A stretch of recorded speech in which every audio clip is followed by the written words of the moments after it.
بسم اللہ الرحمن الرحیم ورفعنا لك ذکرک آمنت باللہ صدق اللہ العظیم قال اللہ تبارک و تعالی فی شان حبیبہ ان اللہ وملائکتہ یصلون علی النبی یا ایھا الذین آمنوا صلوا علیہ وسلموا تسلیما۔ مل کے پڑھیے صلاۃ والسلام علیک یا سیدی یا رسول اللہ وعلی آلک واصحابک یا سیدی یا حبیب اللہ، صلاۃ والسلام علیک یا سیدی یا رسول اللہ وعلی آلک واصحابک یا سیدی یا رحمت للعالمین۔ چھوڑ فکر دنیا کی، چھوڑ فکر دنیا کی،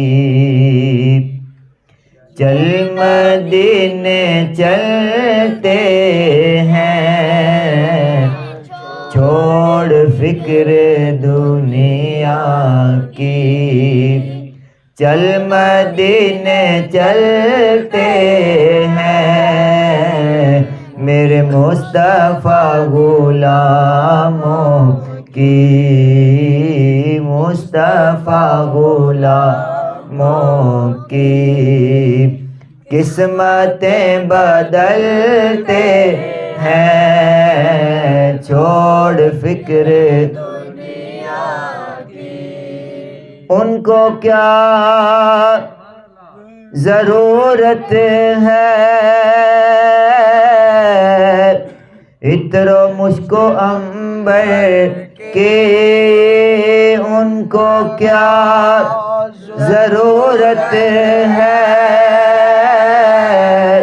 عطر و مشک و عنبر کی، ارے خاک جو مدینے کی، خاک جو مدینے کی، اپنے تن پہ ملتے ہیں، چھوڑ فکر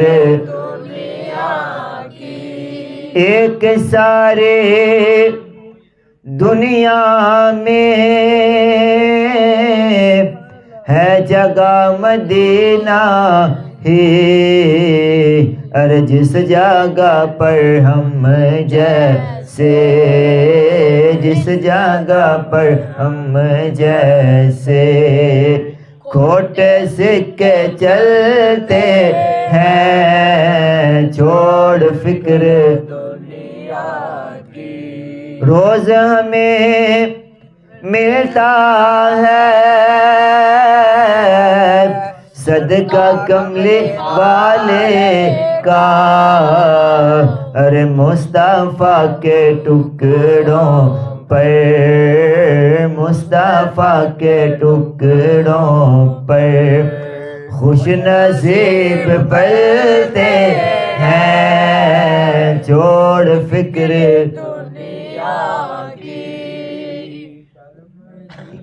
چلتے ہیں، چھوڑ فکر دنیا کی۔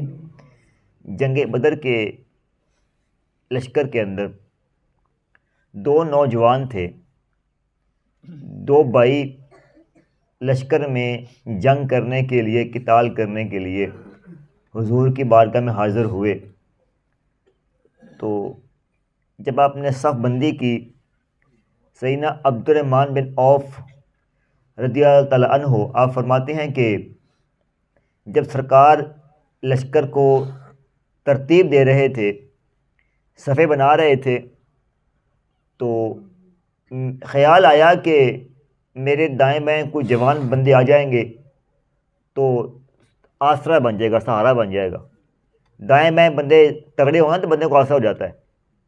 تو آپ کہتے ہیں کہ میں نے یہ گمان کیا کہ میرے جو دائیں بائیں بندے آئیں گے تو پھر میرا حوصلہ بڑھ جائے گا۔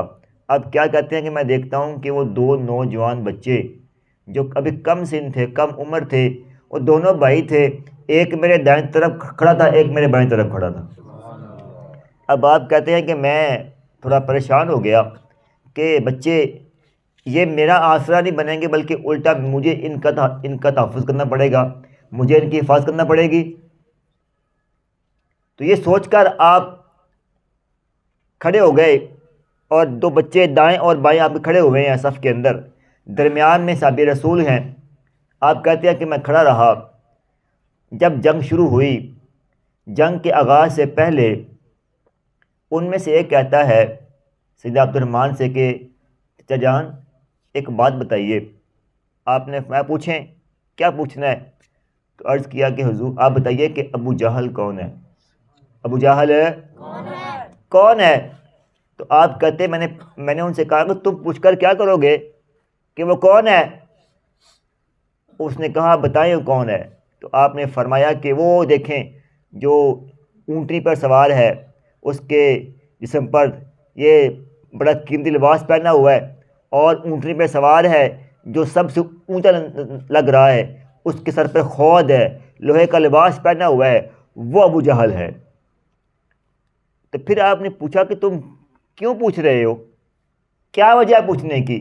سبب کیا ہے؟ تو آپ تو جواب دیا نا، اس کو شاعر اسلام نے اپنے انداز میں بیان کیا۔ وہ کہتے ہیں کہ قسم کھائی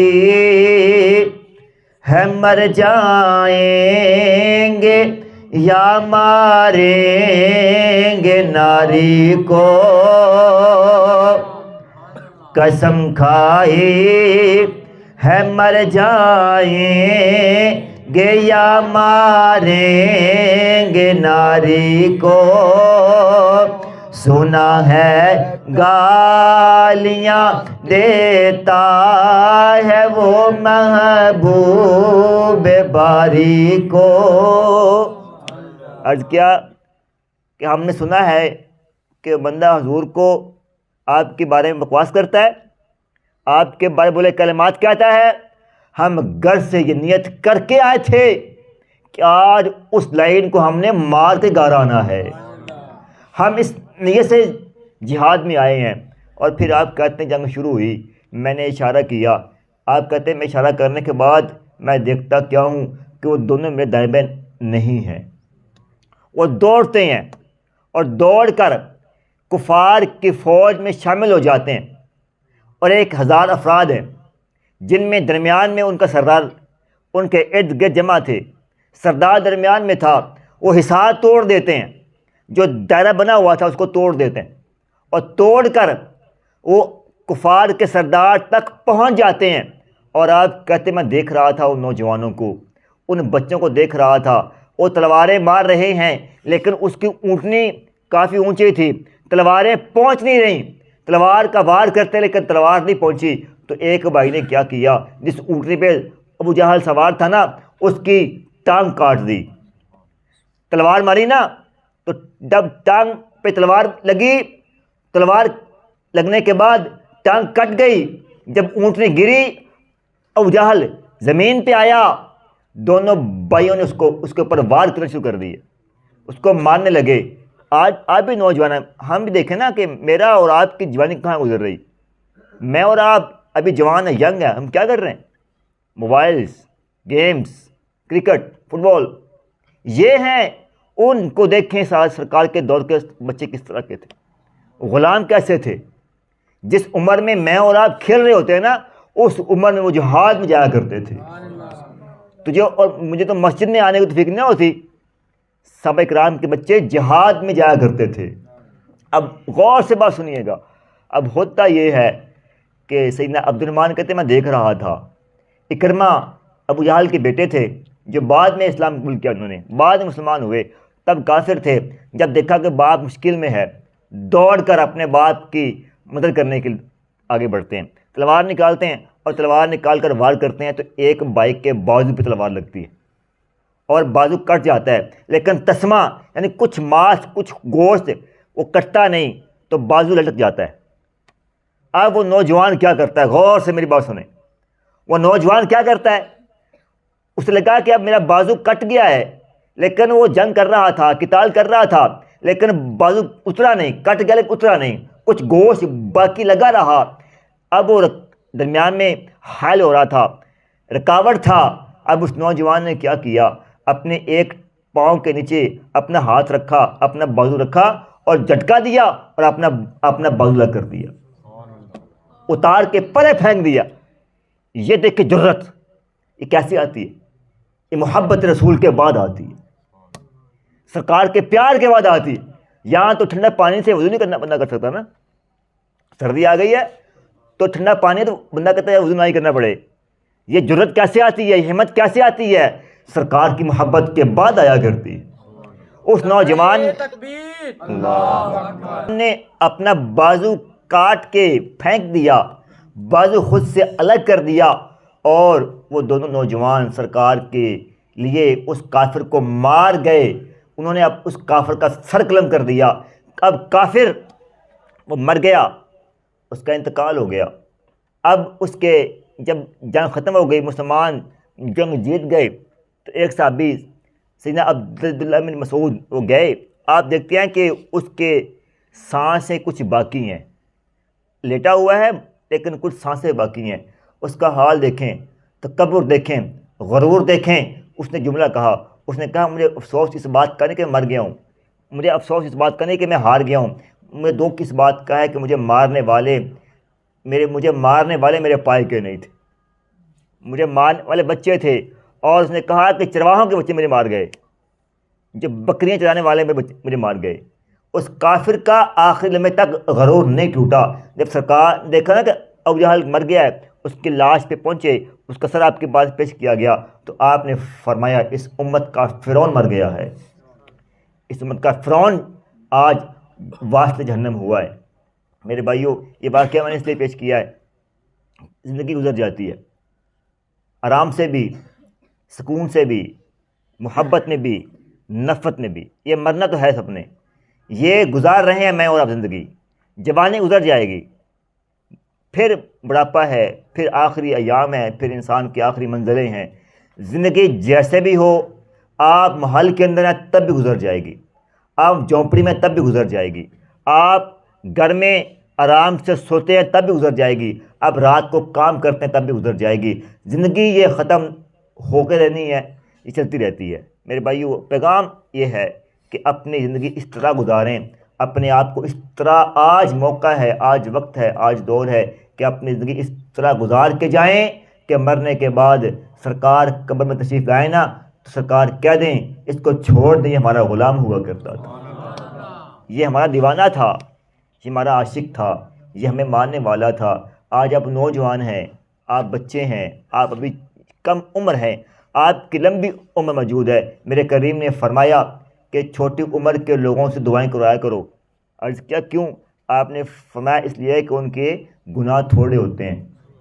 آج نوجوانوں کے گناہ تھوڑے ہیں، بچے ہیں نا، کم عمر ہیں، ابھی کم گناہ ہیں، تو توبہ کرنے میں آسانی ہوگی۔ اور پھر آپ نے فرمایا جو بڑی عمر کے لوگ ہوتے ہیں ان سے دعائیں کرایا کرو۔ لوگوں نے پوچھا حضور کیوں؟ آپ نے فرمایا ان کی نیکیاں زیادہ ہوا کرتی ہیں۔ جس کے گناہ کم ہیں وہ اپنے گناہوں کو یاد کر کے اللہ کی بارگاہ سے توبہ کر لے، اس کی نیکیاں زیادہ ہیں وہ خدا سے توفیق یہ مانگے، اللہ جو گناہ ہوئے ان کو معاف فرما، اور آئندہ آنے والی حیات جو باقی رہ گئی ہے اس کو اپنے محبوب کی محبت میں گزارنے کی توفیق عطا فرما۔ اللہ کی بارگاہ میں دعا ہے کہ مولا کریم مجھے اور آپ کو دین سمجھنے اور دین پر عمل توفیق عطا فرما۔